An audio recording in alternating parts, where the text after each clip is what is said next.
Oh, ACNFers, I know I ask a lot of you. I ask for your time, and then I have the gall to ask for ratings and reviews. Haven't seen any of those in a while. Not shaming you, but shaming you.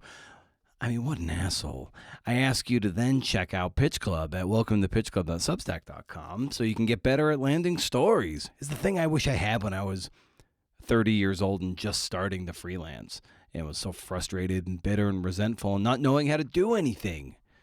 Hence Pitch Club. Pitches ranging from agent queries to feature stories and off-the-cuff unhinged essay pitches and more. Forever free. You read a little, you listen a little. If you stick around long enough, you're going to learn a lot. Welcome to pitchclub.substack.com. I just spiderwebbed, and you're now inside my brain. And I apologize for letting you in.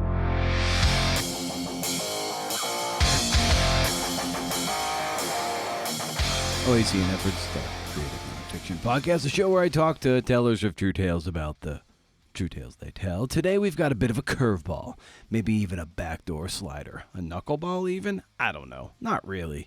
It's Dan John, who is something of a Swiss Army knife of wisdom and kindness and strength and conditioning and generosity. He's been a long-time strength coach and a master communicator of how to get real life strong and even strong for performance in your sport. Not influencer, flash in the pan strong. The kind of strong that allows you to maybe fill out your shirt and carry all the groceries in one go and shovel the driveway without leaving yourself in traction for 4 days. I've recommended his books many times on this show and in newsletters, and his approach to strength very much rhymes with writing and the practice of writing. So that's a big reason why I wanted to invite him on to talk it out. You can visit danjohnuniversity.com to learn more about him and to buy some of his books like Easy Strength Omnibook, Easy Strength for Fat Loss, his 2 armor building formula books, and his latest, The Fitness Forge, Master Coaching Tools that build real strength. The real crux of Easy Strength is that it echoes what Percy Cerutty, the Australian running coach, had his runners do in the 1950s. And it's an approachable system that doesn't feel like you've been put through a wood chipper. Like, I spent most of my 30s training like I was a juiced up bodybuilder. I was not juiced up, but I did draw inspiration from the likes of Branch Warren and Ronnie Coleman and that sort of balls to the wall training intensity. You know, hobbling around most days with that deep bone ache. As I've aged, training in that matter is unfeasible and, well, fucking stupid.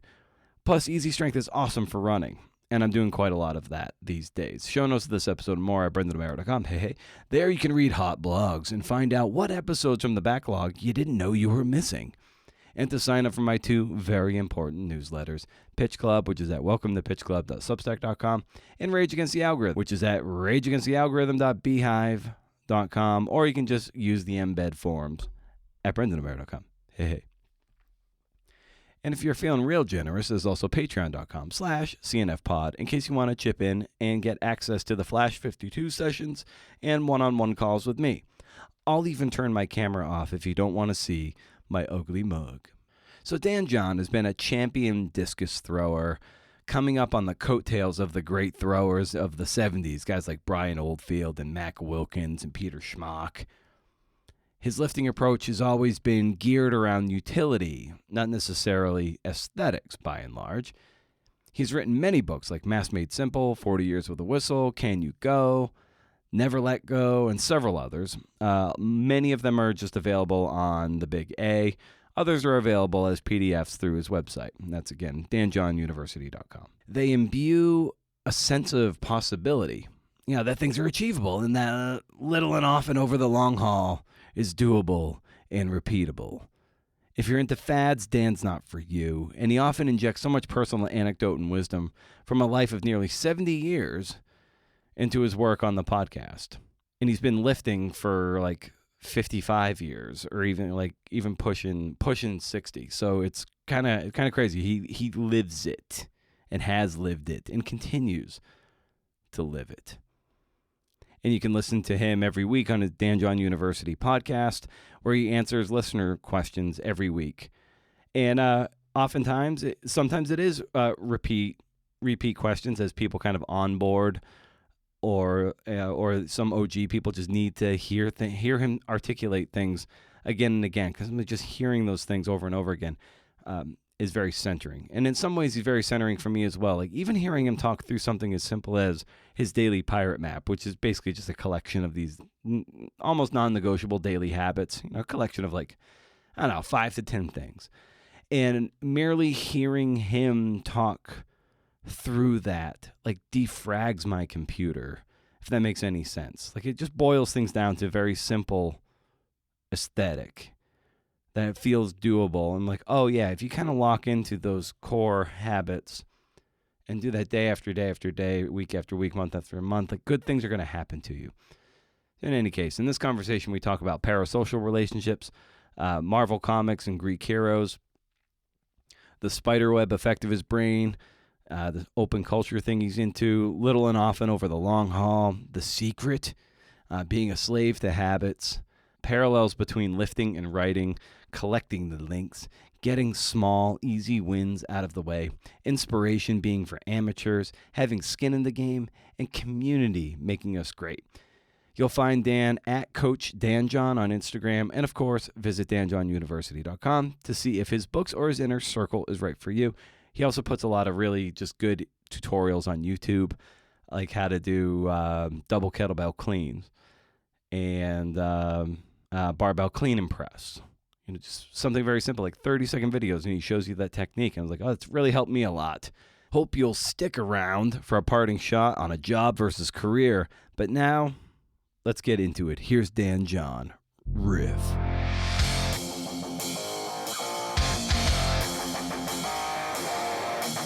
This is the question of my life. What are you doing? Look at yourself. Look at what you're doing. Definitely louder than whatever dumb fuck question is that you want to ask them. This is going to have to interest somebody somewhere other than me.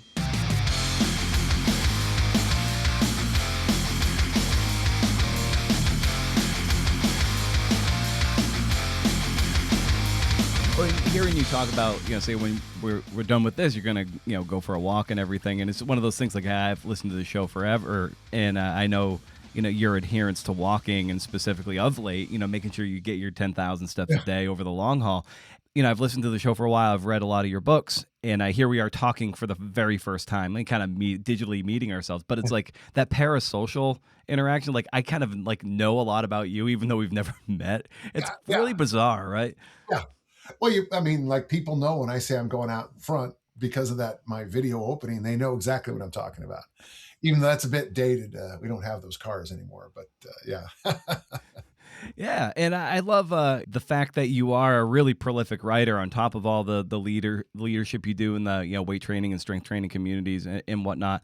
I really wanted to get a sense of the discussions around books being so formative to you early on, but just writing is important to you, communicating is important. But what are some of those seminal texts that you revisit that really do foster a lot of the your curricula? This isn't meant to impress you by any means or to act like I'm cool, but I am rereading the Iliad right now. I read, again, it started online. I read an article about someone, the author wrote a book of Marvel, the movie, Marvel movies, mm-hmm. and how they were anti-Hitler before anti-Hitler was cool. And Captain America punches Hitler in the face on the cover of the first Captain America. And then this author, I want to say it's Meineke or Weineke, and I apologize for spacing on it. The whole book is about how Marvel movies and comics have kept the tradition of the Greek hero alive. Well, I read this, of course, and while I'm reading it, the movie Odyssey is coming out this summer. So my weightlifting group is talking about the Odyssey. Of course, that means I have to rewatch Troy, which I did, which also means that, I find myself all of a sudden finding myself rereading the stories of Theseus and Perseus. And I'm like, so in 2004, for my Christmas present, my daughter bought me Kelly, 2004, it's 22 years ago, this really nice copy of the Iliad and the Odyssey, and I read it then. And so here I am 22 years later. Of course, the Iliad's a little bit older.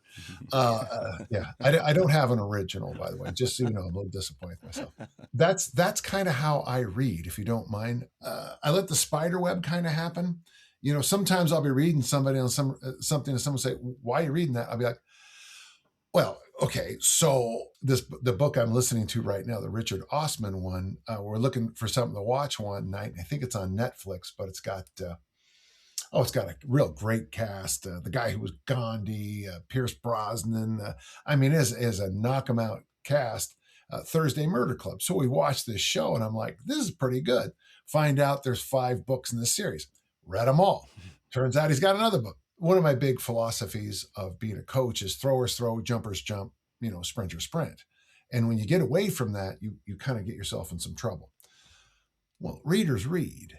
And very often, as a reader, our conversation this morning in the gym, today's a leg day, okay? I just got done with my legs. And our conversation today was about Dune because the trailer for the third one came out, the part 3.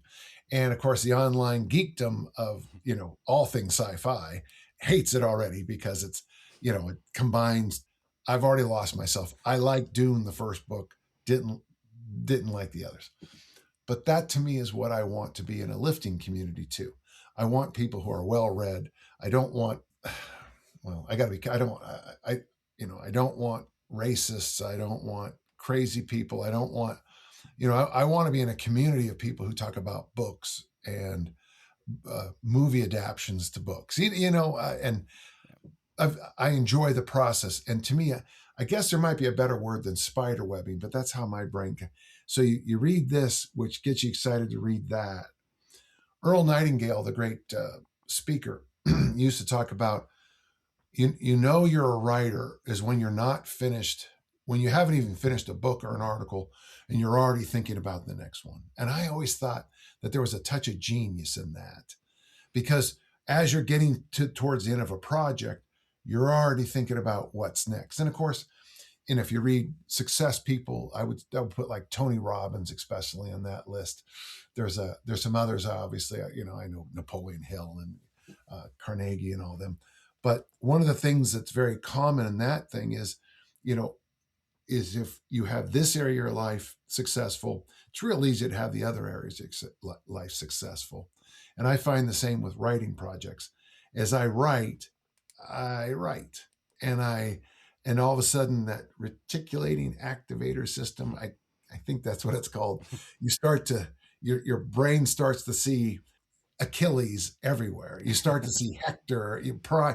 The other day I went on a little rant about Peter O'Toole only winning an honorary Academy Award because I think in his speech in Ratatouille, the cartoon. Oh yeah, one of my favorites. I mean, Lawrence of Arabia. Sorry about that. I mean, pretty damn good, And then of course the other one was my favorite year, where I got to tell you, as much as Troy's not a good movie, He Is Priam was amazing. See how that all worked? I just spiderwebbed, and that's you're now inside my brain. And I apologize for letting you in. Well, it also gets to the thing that you often talk about knitting, about various other elements of your life that creates a whole, and that whole creates its own momentum. Like I think of your writing in Easy Strength, like Easy Strength alone, or Easy Strength for fat loss alone, like just the strength part, like that's one slice of that pie, but you do need to incorporate every other little element but all those little elements add to a big whole. And if you subtract one or you neglect one, especially as you get older, it all kind of crumbles in that sense. And so I love this idea of braiding all these kind of things together. And when they're braided, be it community, be it writing, or be it in this case of Easy Strength or fat loss or something, like then the magic can happen. I agree. And, if you read, there's a place online called Open Culture, and I like it a lot because very often they'll have references to writers talking about the art of writing.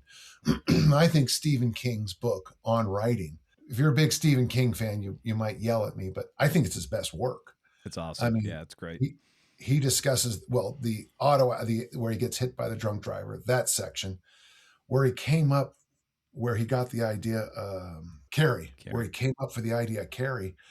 I was listening to him read it on, I was driving. I had to pull over. It impacted me that much. Of course, Stephen King has a great list of things. Oh, Hemingway, of course, has a wonderful list, and one of the things you start to pick up when you read the great writers discussing writing is it's very much like talking about an athlete preparing for competition.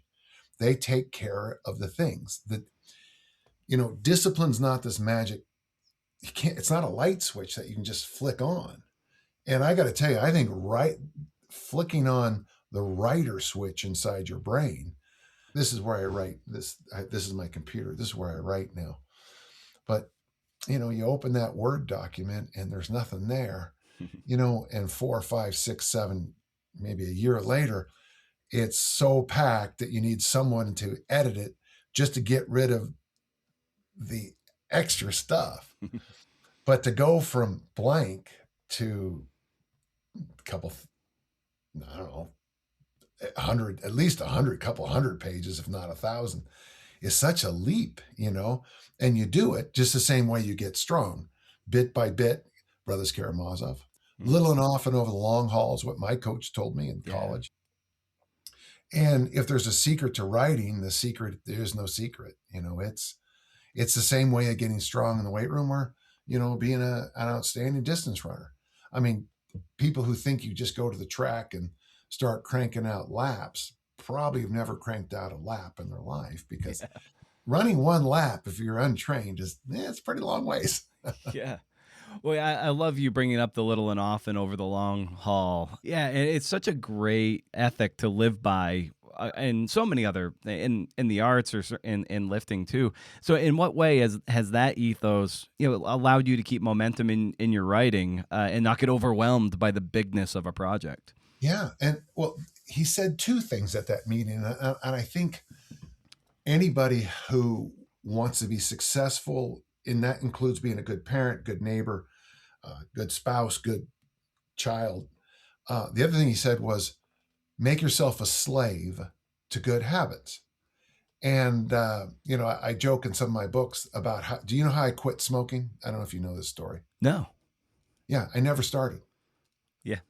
Okay, it's a joke. Haha, we all laugh. But there's such a truth there. That's hard. So I never had to overcome one of the most difficult habits to break. But, there's a look I have, like at evening performances for music, I tend to wear suit and tie. Formals, I have a tuxedo, I wear a tuxedo. For my training, I tend to wear these crew cut shirts and these particular pants. I am a slave to good habits. I have a basket in my bathroom over there with all the little things I'm supposed to do. It's got my sunscreen moisturizer on. It's got my little, my hair person tells me to put, it's called tea tree oil or something like that on my hair. It's all in the one basket and I pull them out one at a time. I never once think about what I'm doing. I just pull things out.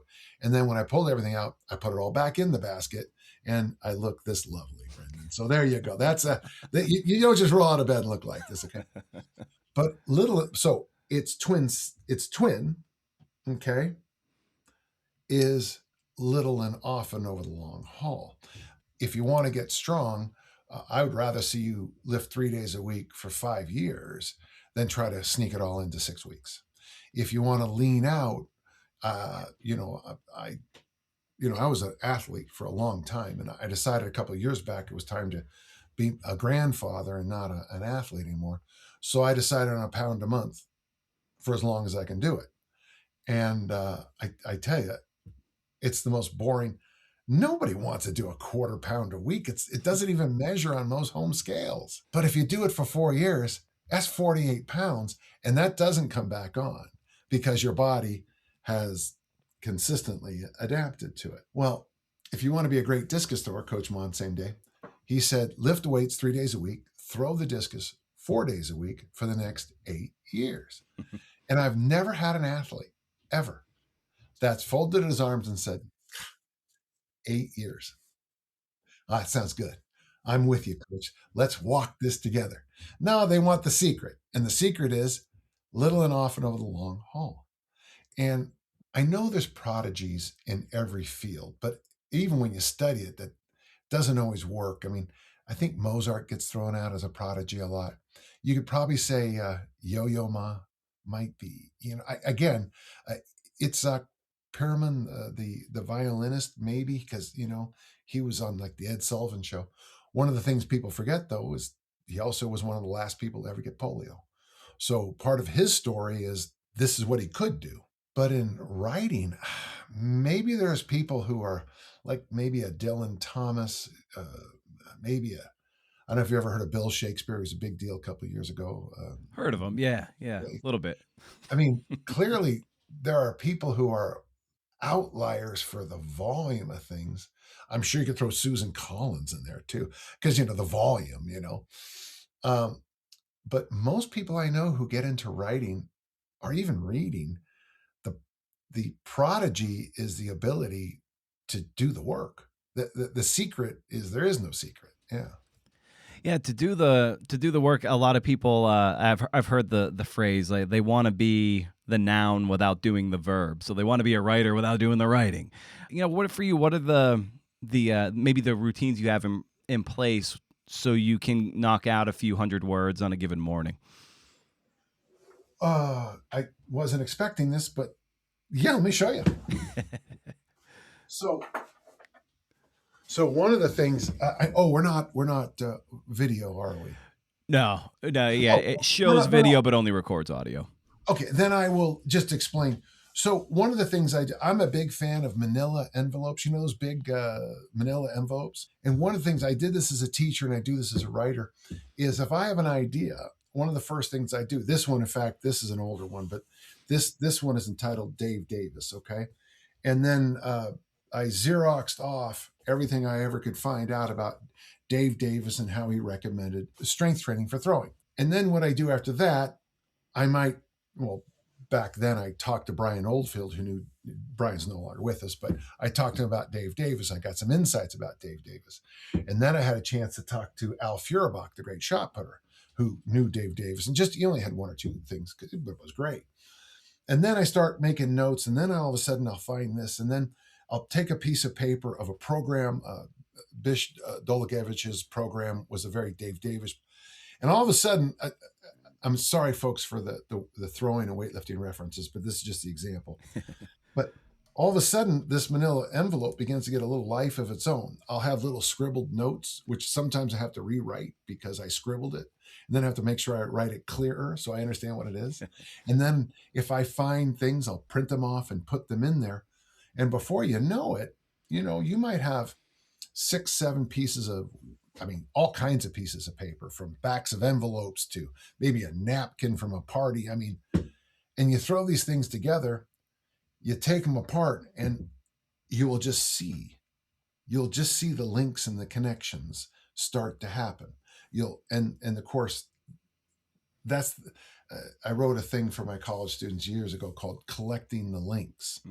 And the idea is you start to link these things together, and before you know it, I could probably write the body of an article doing this method, even if there's 50 things I want to say, 50 points. So we're looking at somewhere between 75 to 200 paragraphs. And then you write them down. And if you're smart, you rejuggle that. And then all of a sudden a story leaps out. There's your introduction. And then you look it over and you conclude, trying to tie it all together with something simple. That's the system I use. Pretty simple. It does. I have a master's in history, so I think a lot of that research and collection was trained for me. I was taught how to do that. But the idea, the biggest thing, this might be missed by some people, is try to keep things in one place as best you can. You can have the messiest desk in the world, but the things you're writing on, try to keep them at least in one folder or one shelf, or one card tabletop. Try your best to keep everything so you can touch things. That really helps me the most.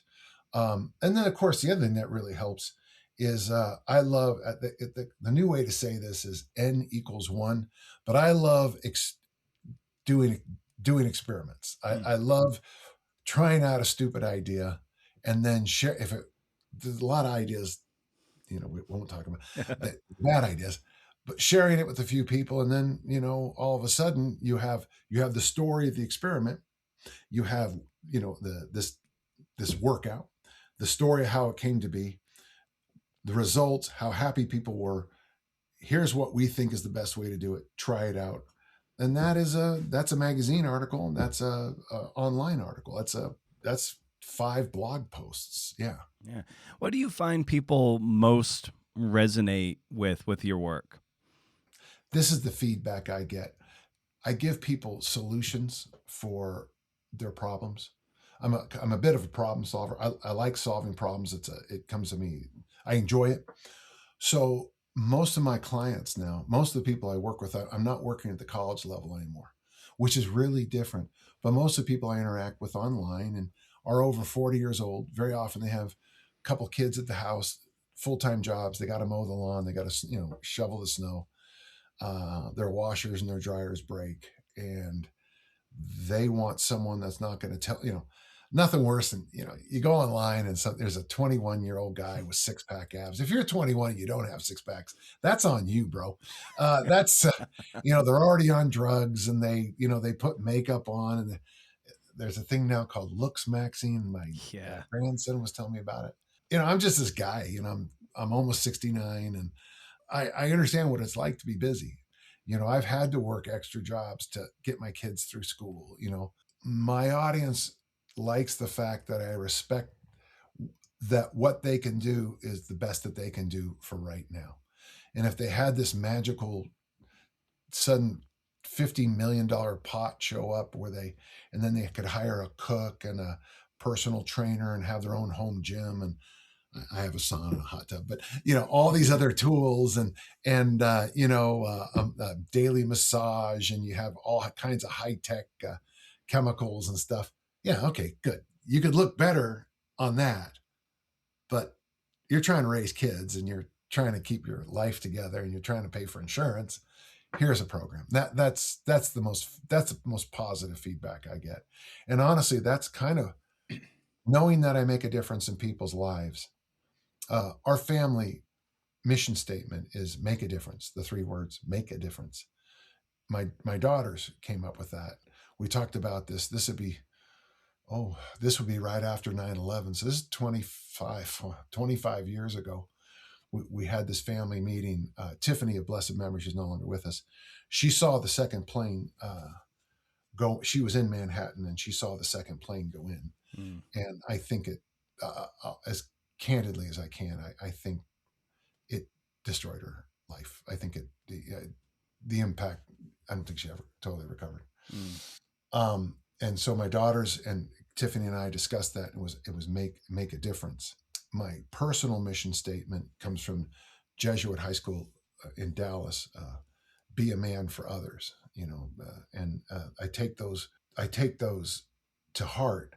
And so if I can use my platform that I kind of have here on the internet and in the real world and make a difference, and for other people, today, it's a rare day I don't donate money to somebody, and I just did it right before you got on. And time, treasure, and talents, I try to donate all 3. But the other thing is, at the same time, it's real important that I am the person that you can trust to get advice from. So I need to make sure that my waistline's where it needs to be. I go to the eye doctor every day. I go to the dentist 3 times a year, annual physical. I donate blood. I try to be what I say you should do. Yeah. Does that make sense? Oh, for sure. Yeah, 100%. And even just hearing you, anyone who's a regular listener to your show, like it crops up almost weekly or bi-weekly, like where you talk about those habits of seeing the eye doctor, flossing, getting in your walks and protein and veggies and all this stuff. And I don't know why this is, Dan, but every time I hear you talk about just those very simple, basic habits and your pirate map, which is kind of like Yeah. this daily set of habits. Yeah. I don't know why, but it kind of it centers me in a way. It like simplifies things. It takes the noise out, even just for me. Even though they're your habits, like it really centers me. I don't know if that's feedback you get at all. So there's a couple things I do that when people start one of my things is I think every day is a brick, and you want to build your life brick by brick by brick. And if you do that long enough, you got the Great Wall of China, the only thing you can see humans have ever done from outer space. Okay. And hopefully I'll live that long to build that many bricks. But I'm a big believer that each day starts the night before. So before I go to bed, I wake up to the coffee maker kicking off. I don't use an alarm. I set my clothes out for the next day, and I always include a handkerchief. And that's in honor of my father, because a gentleman always has a handkerchief. So when I work out, I have a handkerchief just in case you make a spill or get a bloody nose. I will be there for you, my friend. But the other thing I do is every night before I in my journal, I make a little T. On the left side is my physical goals, and my right side is my personal financial goals. And then I'll write down, like, every day, 10,000 steps. That's a given. That's on the left side. Today was a leg workout. I wrote down my basic plan. That can change. Things happen, I mean, how old are you, Brendan? 45. Have you woken up yet with an injury that you got from sleeping? Yes. Yeah, well, and for those who are not there yet, it is the straight. How did you hurt yourself? I slept 8 hours. Oh, yeah, neck, shoulder, yeah. My neck, shoulder, my back all hurt. Why? I don't know. So things change, and on the other side, I write down. For example, today I wrote down a podcast with you and some other things. But before I go to bed, I find that by having the coffee ready, the clothes out, and my kind of plan for the day, and it'll include phone calls and birthdays and all kinds of things, thank yous, I got to say, and all kinds of odd things, that it quiets my brain down so I can sleep 8.5 hours at least every night. Well, after 8.5 hours of sleep, I wake up to a delicious cup of coffee. I shower. I do that little box I was telling you about. I answer emails before I shower and all that. But so I have so much momentum by 7:30 in the morning that when the people show up to train with me at 9:30, I've already knocked out an article or two, or even chapter. They show up, and maybe I'm not excited, but someone will mention a movie or book or whatever. Mike last night was listening to Gregorian chants while looking at photos of Gothic architecture, because that's just kind of what happened last night. When he said that, I was inspired. So when I went in to make breakfast this morning, I was listening to Albert King blues music. Don't even ask me about that correlation. So don't. But so here I am, the middle of the day with you, and I'm still excited. I'm still happy. I'm going to go for my walk. I got some. I think so much of being a good writer, a good student, we just do that whole list, is getting those small, easy wins out of the way. It is so much easier to pick out a shirt at 7:00 at night than it is at 7:00 in the morning. It's so much easier to wake up to coffee than to try to make it in the morning. Get those little wins out of the way and start your day. Yeah. Yeah, and then your newsletter today comes out, Wandering Weights, every Wednesday. You've been doing that for God knows how long. It's like 560 something emails at this point, I believe. Yeah. However, do the math on that. I can't, but it's been a while. Yeah, but at the very end, you wrote this thing that because you were talking about nonlinear improvement and how improvement is rarely linear, and at the end, you're just like, improvement rarely looks the way you imagine it. Isn't that so true? Like, even if just over the arc of, say your writing career or even your podcast experience, like if you go back and to listen to episode 2, you'll probably cringe. I do that with this one. I cringe, but that improvement like it didn't look like the way you imagine it. It's so gradual, but then when you look back, you see the arc of it. You're like, oh wow, I have come quite a long ways, right? Yeah, and that's the problem with the person on December 31st telling me how they're going to change their life the next day. Because you're not going to change your life on January 1st just because you stop smoking at midnight and stop drinking at 4 a.m. You know, today I'm going to exercise, but I can't because I'm so hungover. Okay, you just lost one day, and there goes your resolution. Yeah. But really, sometimes the biggest improvements you can make are it's that bit by bit. It's the tiny improvements. And at the same time, if you have any system for monitoring, you can see where the chaos and confusion is impacting your long term. I do 2 little things every day. I weigh in every morning, and then I also take my waistline in centimeters. And neither of those. So I weigh in at the upstairs bathroom, and then when I'm just before I shower, I do my waistline in centimeters, and I keep a note on them. It's not much, except I have noticed, even though my body weight has stalled, my waistline has been trending down at a rate that kind of surprises me. Well, what does that mean? Well, if I was coaching me, I'd say that's really good that your lean body mass is staying up and your waistline is coming down. Of course, I don't coach me, so I sit here and go, what's that all about?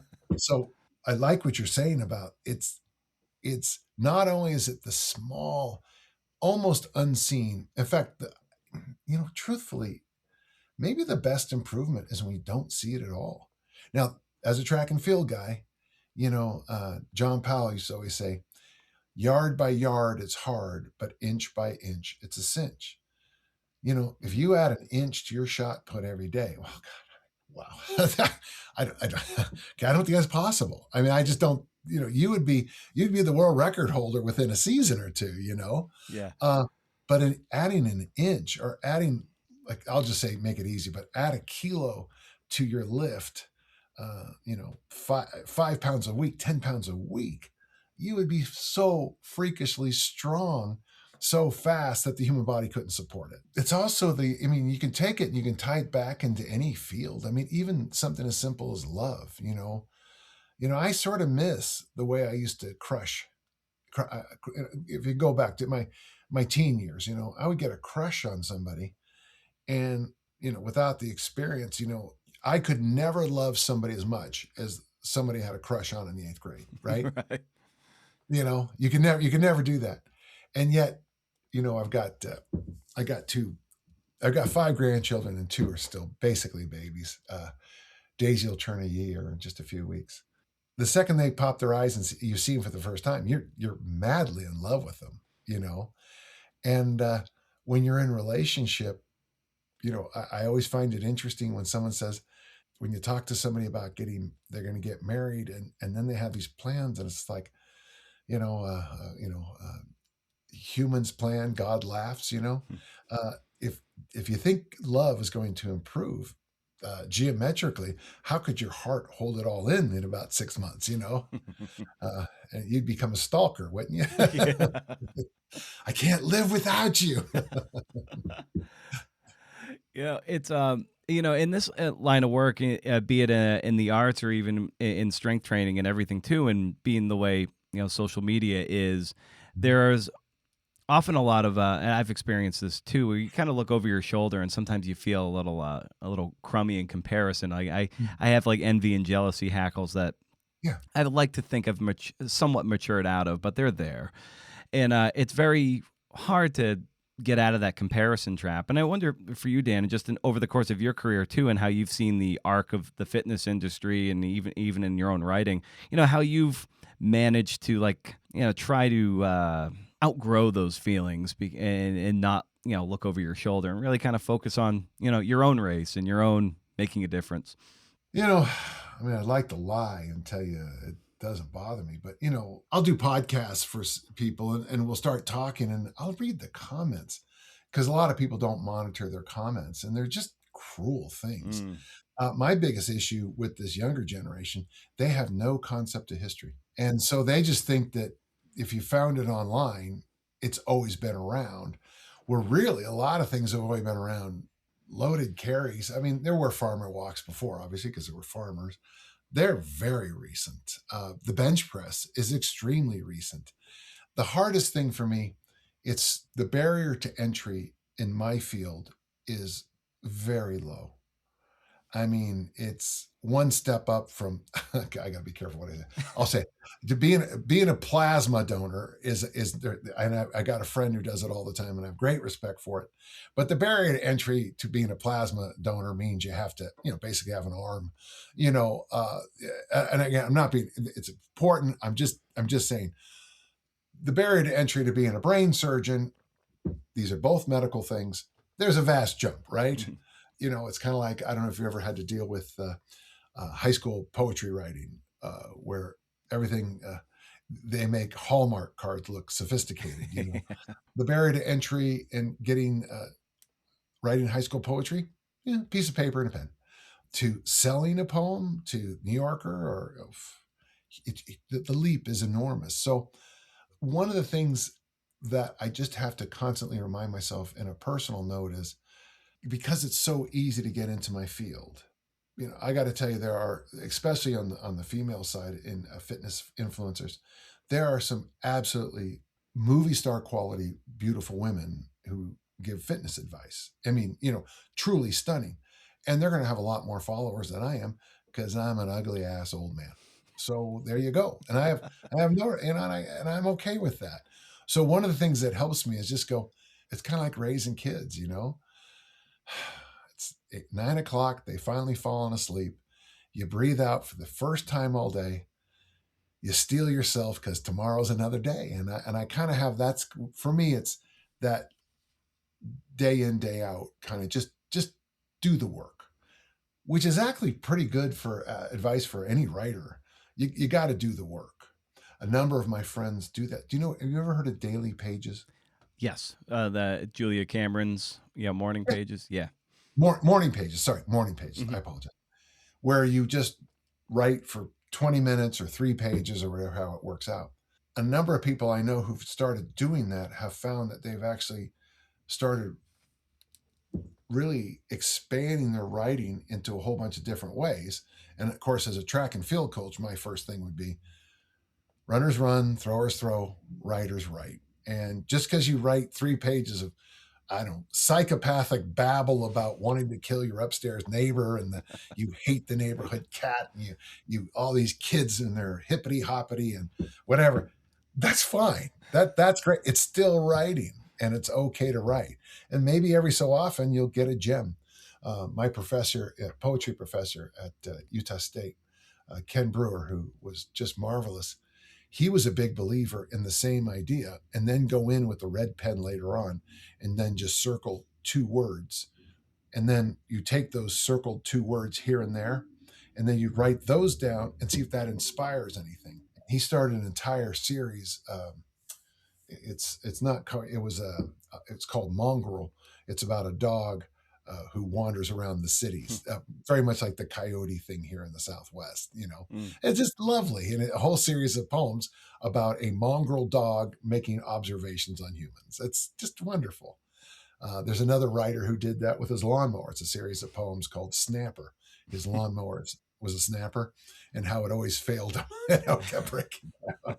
And it tied back into life. And it was, who knows what these, not to me, but I'm talking about it 30 years, 40 years later, about these 2 poems I read whose inspiration were just funny. So writers write. Yeah. Well, you're bringing up the morning pages. I was turned on to those several years ago at this point, but by Brian Koppelman and his podcast. And he's someone who interviewed you for your 300th podcast. Like, how did you guys get? I don't know him. I only know him through his podcast. And Brian Koppelman is one of the neatest people I know on this planet Earth. Folks, Brian Koppelman, we talk about lifting all the time. He's a marvelous writer. He's got it together. Okay, move on. Sorry.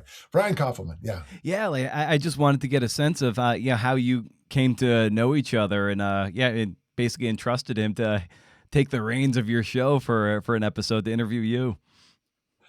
He was a member of my inner circle. He like you, he was reading Wandering Waits. I'd say humbled, but that doesn't bode well for a discus thrower, right? We're not humbled. No, okay. Sorry, but I am humbled about the number of readers I have that really aren't into like.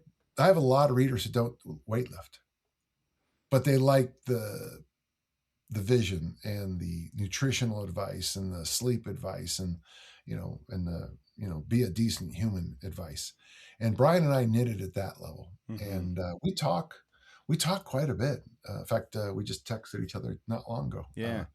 Yeah, today. Yeah. Yeah, well, yeah, the advice part and just the kind of the day-to-day grind of it all. That's like in armor building formula too, like just the last, I don't know, 15 or 20 pages of it, or some of my, favorite part of that entire book. Like there's no workouts in that section. It's more of just kind of the daily philosophy of getting up and having the good habits that in a good wireframe along in your day to enable certain goals, and be it fitness or professional or whatever, to take place, setting the conditions so you will have good day, and good days add up to weeks and months and years. That I really was kind of I don't know, it gained a new level of altitude, I felt like, at the end of that book. Yeah. And it's interesting because that's what those are the parts of the book that some people don't like. And that's usually when I figure out that this person just isn't there yet. And, if I was talking about, walking naked on the beach in Malibu and the babes were just, hanging, that might appeal. But I would rather you come back to my book 20, 30 years later and go, oh man, why didn't I not listen to this at 16 versus, not long ago, I was at an event. It was a fundraiser, and a whole bunch of my former students were there. Now, their children are now either in college or graduates of college. So when I say former students, they had entire lives, raised kids, and their kids are now in college. And anytime, and you can ask Erica because she was there, students will say, one time in high school you said, and I didn't really appreciate it, but it's like, I was asked to give a talk not long ago. It was a graduation prep speech. It wasn't graduation night, but it was and the principal said, do you have any advice for these guys? There's two things I like to tell them. I said, don't get into debt and don't get fat. And the principal went, I don't know. I mean, it was like one of those things where the principal wholeheartedly agreed with me, but knew we couldn't say those two sentences. But it's like, I don't know how many high school reunions you've probably, you're sneaking up on your 30th? Getting close to it, yeah. Circle those two phrases, don't get debt and don't get fat, and then go to your reunion and say, and just take, oh God. Keep score. Yeah. Keep score. Yeah, keep score. But I mean, how much of life can be simplified? If you get 8 hours of sleep, 9 hours of sleep every night for 10 years, you keep your calories at, where they should be. You walk, I don't care. It doesn't have to be 10,000 steps. In a 10-year period, you're doing okay. You're doing fine. And if you stay within your means and you keep an eye on things, you'll do well. Life can be pretty simple. And that's another thing you pick up when the more books you read, is that very often the wisdom that pours out, I've got a copy of Gilgamesh in here, the Epic of Gilgamesh. I mean, we're talking 6,000 at least years ago, where the alewife tells Gilgamesh, look at the child that is holding your hands. These things alone are the concern of men. That's 8,000-year-old wisdom, and it's still true. When I'm with my granddaughters, and my granddaughters look like my daughters, it freaks me out. I just, there's a moment of it where time stops. These are, in theology we call them eternal moments. These are moments that they're one moment, but seems the changes live forever. The second you became a parent, the first child, you became a parent forever. When you were born born, for, got another end of this, but these everlasting moments that happen, and I want to be prepared when they come that I can enjoy them. So, I have a legacy behind me. I wrote written 2 books for my daughters, just so that they have a little bit of me in their pocket well after I'm gone. Yeah. That's from Dad to Grad, right? And that one's for Kelly, and the other one was a handwritten one for Lindsay. I hope she doesn't listen to this, but I'd been told that I'd always favored Kelly, which isn't true, but this is, So I hand wrote 1 copy book called Your Father's Legacy, where I talk about all kinds of things. Yes, all kinds of things. Yeah. Well, and I think a kind of a theme we're alluding to throughout really the breadth of our conversation too is it's a little note I made from Armor Building Formula 2. I think I kind of a scribbled pad here of notes, but of let time do its work, and be it for fitness or be it for writing a book. Just writing 250 words a day, 200 words a day, you're gonna have 1,000 words a week, and you do the math. But but that's letting time do its work, and it really applies to really across anything. Assuming you've got some time, let it do its thing. Yeah, I think so. I agree with you. My first track meet, with the high school discus, I threw in the 60s. I don't think I broke. I think it was like 68 feet. 68. I didn't say 168. I said 68. That was my freshman year, first meet. My senior year, I threw 170. I improved 102 feet. Now, this isn't like, oh, how wonderful I am. My point is, given a couple years and consistent training and doing the things you're supposed to do, you can throw the discus pretty far. Yeah. It doesn't happen. Sometimes I'll work with dads at discus camps. They'll show up and say, will you help my son? Okay. Mm-hmm. They take 1 throw. What does he need to work on? Literally everything. Every single thing he does is wrong. Wrong. RWONG. Okay, I spelled it wrong in case you missed the joke. But if you give me a couple weeks with this kid, you won't recognize him. But I need the weeks. I need the days. I need the hours. I need the minutes. Yeah.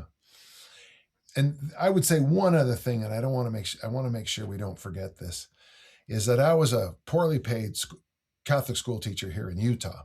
Put that phrase together and think how much money I was making. And I wrote an article for a fitness magazine, and they paid me a lot of money. And Tiffany said, stop writing articles about theology and history. Oh, okay. Write fitness articles.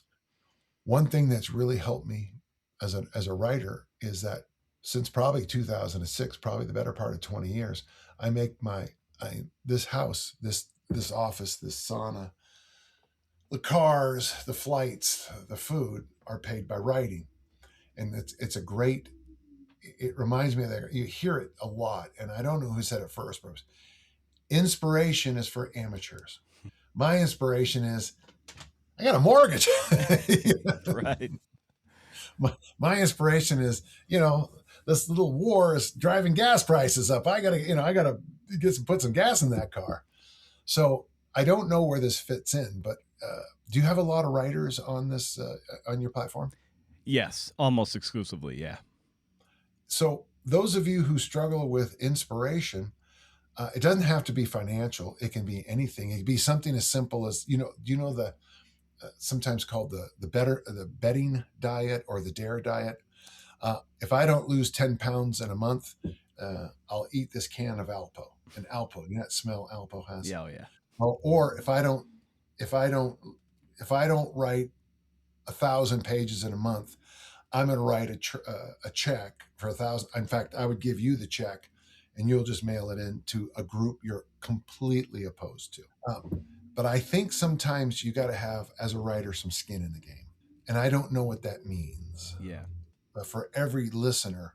But for me, there was a time the skin in the game was paying for my daughter's high school. Okay. For a while, skin in the game was, I had some tragic events happen, was getting back on my feet, So whatever skin in the game means to you, gentle listener, that's what I mean. And it could be something like if you don't write 1,000 words, you have to call up that one sibling you hate. That could be, and that might be enough motivation for some of our listeners to get 1,000 words written. Yeah. Yeah, for sure. It's and that could be, paying for a good editor, and when you do have that skin in the game, suddenly, your feet are held to the fire in a way that Yeah. willpower just doesn't do it. But yeah, when you're held accountable to somebody else and you don't want to let them down, or like, oh, I spend $1,000 on this editor, like I'm gonna get everything I can out of this. I'm not gonna sleep in on that Sunday morning. I'm going to hammer out some screed and get that into the hands of a good coach and a good eye. So yeah, like whatever that skin is, however that skin may be defined, it's the if you can do it within your means, it's going to really elevate your game, be it a strength coach or an editor, good editor. Yeah. Well, so I'm a big believer in something called intentional communities. Mm-hmm. So 5 days a week, people literally from all over the world show up at my house to work out with me. 5 days a week, I'm closer to 70 than I am to 20. Okay, let's and I got to tell you, my friend, there are that great poem about Moses. The days are long, Lord. Noah. The days are long, Lord. The days are long. It's a great poem because it keeps flitting. He never finishes the sentence after that. It keeps flitting to another problem on the ark. But I don't feel like working out every morning, but people are here. So I work out. On Saturday, we have a financial intentional community. And one of the things I strive to do before every meeting is no debt. But funny, coming back to don't get fat, don't get debt. So no debt. And I have to take care of business. I have to take care of the financial things. And then I have to read things, like there's this week's assignment right there. And I have to think about things. Okay. It's not that I have this great self-discipline. I'm using the community to support me. If you have to pick up people on a carpool to get to work, you'll probably be a lot better about leaving the house on time. Community makes us great. And so if you can get yourself in a writer's community, we used to have a great thing here called Writers at Work here in Utah. I don't know if we still have it, but get yourself to take a 2-week camp, where you're expected to write 5 pages a day or 10 pages a day. Well, everybody else is doing it. Why aren't you? And anything that you can do where you get any kind of, we humans are collective creatures. And anytime we can get shoulder to shoulder, good things happen, I think. Yeah. So that would be my biggest piece of advice, if you can, about any aspect of your life. I'm in the Murray Senior Center Walking Club. And part of the reason I walk 10,000 steps every day is because we record our steps. And there are days where at 9 o'clock at night, I will stroll in my neighborhood because I got to get that 500 or 1,000 steps in, because I'm a community creature and I know it. And I think it drives me to better places. You have your Eugene shirt on as we're talking, and when you think about being in even something as splintered as a collegiate track and field team, I supported my teammates, at our conference championships, even though, my best friend on the team was Tarald Lindvigsmoon, our 5,000 meter runner. The two of us got along great, and it was just fab. I would support him. He'd come over. He would come over, and he would speak to me in Norwegian. I'd pretend to understand. It was a joke, and say, we just had great times. Think of those memories right there. Quick little nutshell memory right there. What that did, being communal, even in an individual sport, raised us up. Yeah. Well, that's really well put, Dan. And in the spirit of being mindful of your time, I'll bring this conversation down for a landing. It's what I always love ending these conversations on is just asking the guest for a recommendation of some kind. That's just like anything you're finding cool or fun that you want to recommend to the listeners out there. And as I say, it could be a brand of coffee or a certain brand of socks or a book, anything that's bringing you a little bit of joy. Oh gosh. Okay. Have grandchildren, number one. But number two, it's going to sound kind of crazy, but I shop at Costco quite a bit. And the more I shop at Costco and look at lists of ingredients of things, the more I realize that I'm moving away from getting things online, and I'm buying things in real time more and more. And then finally, to have grandchildren, shop local, shop local. And then number 3, I've been taking courses for a long time, but in the last couple of months, I've taken a fashion course and I've taken a gentleman's course. And I got to tell you, it's just fascinating how all good education seems to loop around the same concepts. Number 1 is assess. If you're doing the fashion course, you take all your clothes and you put them out all over the house and look, and you see what you got. You got 5 pairs of brown dress shoes, but you don't have any black dress shoes. Well, there's your gap. Number 2 is declutter. 5 pairs of brown shoes are way too many.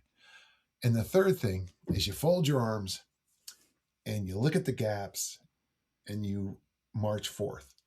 And it's funny because if I was sitting you down as one of my clients right now, first thing we do is assess. Second thing we do is declutter.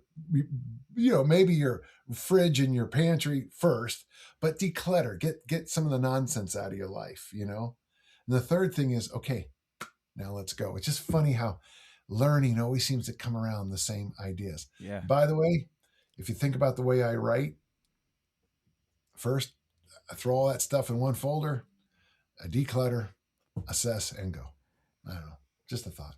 Yeah, I love it. And so much of your work and your body of work is so applicable to just life in general, not just fitness. And that's a big reason why I every Thursday I eagerly look for the little notification that there's a new podcast there. And then your big ethos is make a difference. And I know you've made a big difference in my life ever since I've been turned on to your work, years ago. And I just commend you for everything that you've done. And thank you from the bottom of my heart. And thank you for carving out time to talk writing and fitness and really life on the show today. Well, it was a great voyage, Brendan. Oh, sorry, we're speaking right after St. Pat's, and I think sometimes St. Brendan gets lost. So, thank you. This has been great. And if anytime you want me back on, real simple, anytime, okay? You got it.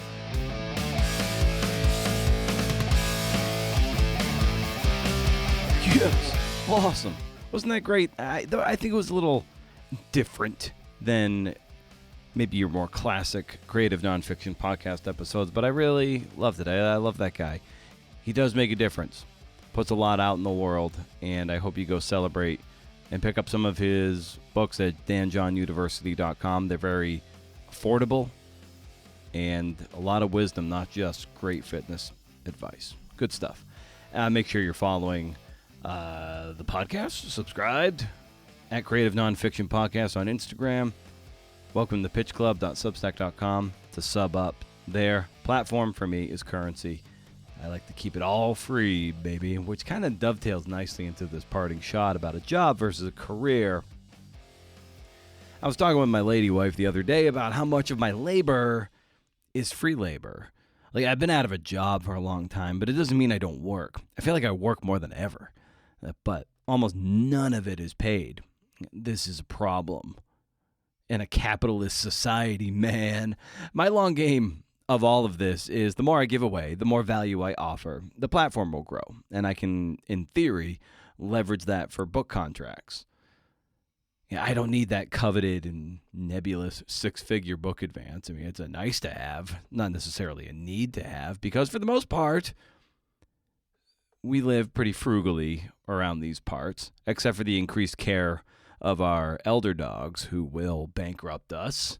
Looking at you, Kevin and Hank. And Lachlan's no angel. Mistakes were made, okay? Sometimes we make mistakes, and they're named Lachlan. We'd be retired early now if it wasn't for those mongrels. Love them to death, but moving on. So often we determine our worth by what we're able to earn. This is also a product of capitalism, man.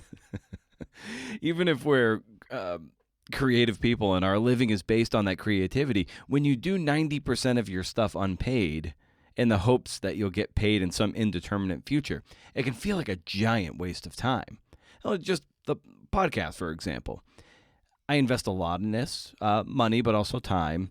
It takes about 20 hours per week per episode of total labor for a 1 hour episode. And that includes a lot of things, be it the marketing and promotion, the research and the reading, the interview itself, and of course, the editing and the packaging, the mastering, which the software does most of that stuff on its own. But I do have to meticulously edit a lot of things out to make sure it's a pleasant listening experience. So on most days, I feel like a loser poser piece of shit because I didn't earn a day's wage for all the labor. Goodwill doesn't pay for vet bills and cocaine. I don't do the podcast for money. I don't do Pitch Club for money, though some people think I'm nuts for not charging for that. So I was telling Melanie how I need to get a job so I can actually pull in some money. And she's like, it's not like you're not working. The stuff you do is for your career. It's not a job. And she's right. But you want the career to pay you. And I have to believe it will.